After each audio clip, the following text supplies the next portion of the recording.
మాత్రం క్లియర్గా ఎక్స్పెక్ట్ చేశానండి. మున్సిపల్ ఎన్నికలు వచ్చాయి కాబట్టి దీనికోసం రేవంత్ రెడ్డి గారు బాగా ఈ అంశాన్ని వాడుకుంటారని ఎక్స్పెక్ట్ చేశాను. ఆ వాడకంలో భాగంగానే కేసీఆర్ గారికి నోటీసులు వచ్చినాయని చెప్పి నేను అనుకుంటున్నాను.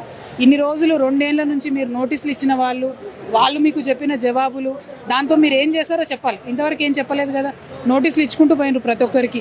అసలు చర్యలు ఉంటాయా లేదా తెలియదు, బాధ్యులు ఎవరన్నది కనిపెట్టారా లేదా తెలియదు. సో టీవీ సీరియల్ లెక్క 2 సంవత్సరాల నుంచి ఈ సిట్టు నడుస్తూ ఉంది. దానిలో భాగంగా రాజకీయంగా వాడుకోవడానికే ప్రతి ఒక్కరికి నోటీసులు ఇస్తున్నారని నేను అనుకుంటున్నాను.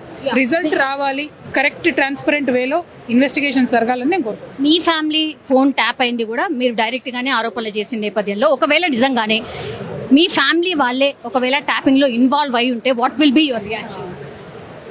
తెలీదమ్మా, అన్ఫార్చునేట్లీ ఇటువంటి సిచ్యువేషన్ వచ్చింది. ఈ విషయం తెలిసినప్పటి నుంచి కూడా నేనే చాలా బాధలో ఉన్నాను. బట్ జరిగింది, నేను చేయడానికి ఏం లేదు. బాధపడి కుటుంబం కూడా అంత భయంకరంగా విచ్ఛిన్నమైన పరిస్థితి మీరు చూస్తూ ఉన్నారు. సో ఈ అంశంలో అల్టిమేట్గా నేను కోరుకునేది ఒకటే, నాలాగా ఎంతోమంది బాధితులు ఉన్నారు, వారికి న్యాయం జరగాలని కోరుకుంటున్నాను.